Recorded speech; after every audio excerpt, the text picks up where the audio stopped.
Halo semua, kembali lagi di channel Voice On. Siapin mental dan kopi kalian karena hari ini kita bakal bedah habis-habisan sebuah monster otomotif yang super fenomenal, yaitu Toyota GR Supra generasi kelima. Gila nggak sih setelah 17 tahun ngilang dari peredaran, nama legendaris ini akhirnya bangkit lagi dari kubur. Tapi pertanyaannya, dengan wujud aslinya yang sekarang ini, apakah kembalinya sang legenda patut buat kita puja setinggi langit, atau justru malah pantas buat kita hujat dan roasting abis-abisan? Makanya, di sini kita bakal pakai gambar-gambar original dan asli dari mobil ini aja biar kelihatan jelas, borok dan gantengnya. Yuk, langsung aja kita mulai. Bagian 1. Legenda generasi kelima lahir. Bayangin deh, sejak tahun 2002 garis keturunan Supra tuh bener-bener terputus. Gak heran kan kalau penantian 17 tahun ini bikin hype yang luar biasa masif di kalangan pecinta otomotif. Tapi, nah ini lucunya, mari kita bahas satu fakta nerd yang agak nyeleneh. Toyota tuh mati-matian banget promosiin mobil ini pakai kode A90 biar terkesan meneruskan silsilah leluhurnya yang dulu, kayak A90 gitu. Tapi tunggu dulu, jangan gampang ketipu. Tahu nggak sih kalau kode sasis aslinya mobil ini tuh sebenarnya J29. Angka 29 ini diambil langsung dari kode sasis BMW Z4 terbaru. Jadi ibaratnya nih, promo kemana-mana pakai nama marga lama, tapi pas dicek akte kelahirannya, loh kok pakai nama tetangga sebelah? Asli, seolah-olah mobil ini tuh lagi ngalamin krisis identitas yang lumayan parah. Bagian 2. Desain eksotis tapi palsu. Waduh, gimana tuh maksudnya? Oke, secara bodi dan siluet, kita harus jujur mobil ini memang luar biasa seksi. Terinspirasi banget dari konsep FT1. Tapi, mari kita roasting sedikit kebodohannya. Wajah ganteng dan eksotis ini langsung hancur lebur seketika waktu dipaksa pakai plat nomor depan regulasi Indonesia. Diikat pakai kabel tie segala, jadi berasa kayak orang ganteng tapi pakai kawat gigi asal-asalan dari dokter gigi abal-abal. Dan yang paling bikin emosi nih, kalau kalian perhatiin gambar detail aslinya, coba deh lihat lekukan ventilasi udara di kap mesin sama pintunya. Kelihatannya sangar banget kan, aerodinamis ala mobil balap sejati.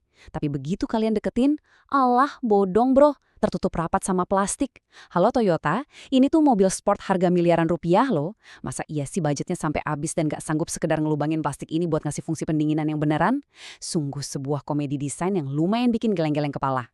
Bagian 3. Jantung BMW, jiwa Toyota.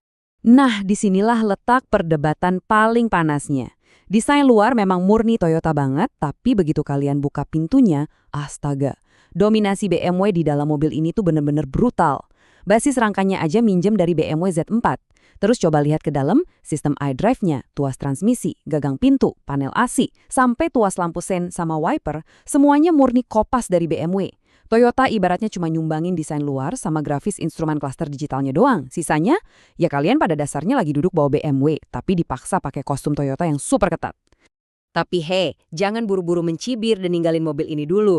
Karena basisnya pakai BMW Z4 yang notabene adalah sebuah roadster sejati, posisi berkendaranya jadi gila banget nyamannya. Duduk di dalam kabin ini rasanya ceper, bener-bener dekat ke aspal. Kaki kalian menjulur lurus ke depan dengan visibilitas kaca yang lumayan sempit mengepung dari segala sisi.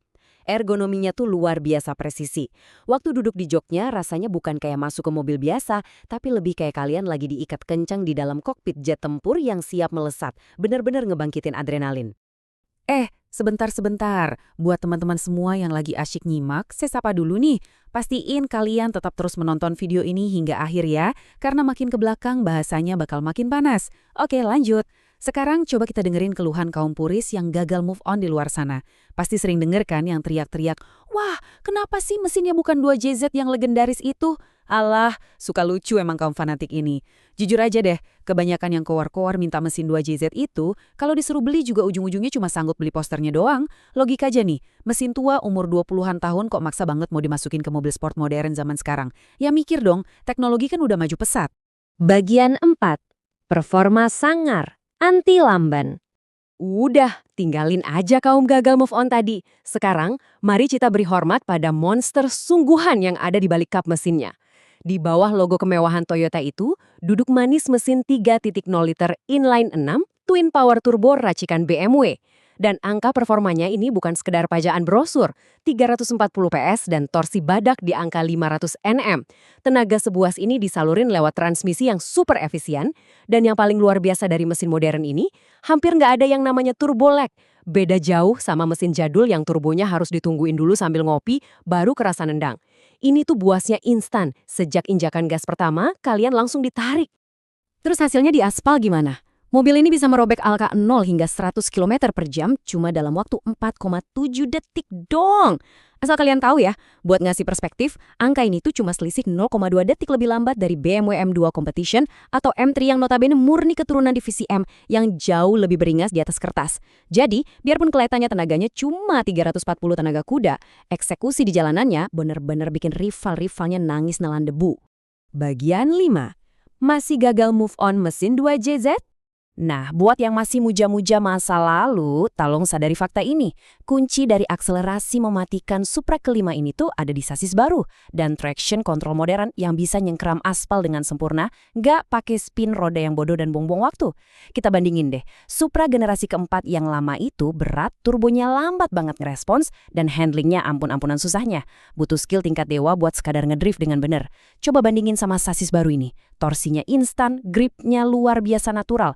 Saking presisi dan nurutnya ini mobil, pengemudi amatir sekalipun kalau bawa ini mendadak bisa kelihatan jago banget kayak Drift King. Bagian 6. Penerus legenda atau bukan? Sekarang kita sampai di kesimpulannya. Menggabungkan dua DNA beda benua ini apakah murni sebuah penghinaan atau justru brilian? Realitasnya gini, selama puluhan tahun BMW udah buktiin diri sebagai ahlinya meracik di Ultimate Driving Machine, mobil yang asik banget disetir. Di sisi lain, Toyota itu raja mutlak kalau urusan keawetan, keandalan, dan bengkel yang ada di mana-mana. Jadi, ngawinin dua raksasa ini sebenarnya adalah langkah yang super jenius. Kalian dapat handling dan performa tinggi-tinggi ala BMW, tapi mobilnya bisa disiksa tiap hari buat harian tanpa bikin pusing karena di backup sama jaringan servis raksasa Toyota. Sangat masuk akal kan? Dan jangan kira mentang-mentang statusnya mobil kolaborasi, terus mobil ini jadi nggak laku. Buktinya, dibanderol dengan harga eksklusif sekitar 2,1 miliar rupiah, mobil ini langsung jadi barang goib. Bayangin aja, kuota untuk Indonesia di tahun 2019 itu super limit, cuma dapat jatah 12 unit, dan tebak apa? Semuanya langsung ludes terjual tanpa sisa seketika itu juga. Ini ngebuktiin banget, walaupun di internet banyak netizen mendang-mending yang nyinyir habis-habisan, nyatanya para kolektor dan bos-bos berduit tetap aja berebut buat masukin mobil ini ke garasi mereka. Terima kasih ya teman-teman sudah menyimak video ini hingga selesai. Setelah kita bedah borok dan kehebatannya pakai gambar-gambar aslinya tadi, sekarang giliran saya yang nanya ke kalian. Apakah mobil ini murni, pantas disebut legenda yang terlahir kembali, atau ya sekedar karya kolaborasi numpang nama doang? Coba tulis pendapat nyeleneh kalian di bawah, jangan lupa tekan tombol jempol ke atas, dan subscribe sehingga membuat saya bahagia. Sampai ketemu di bedah otomotif liar selanjutnya, ciao!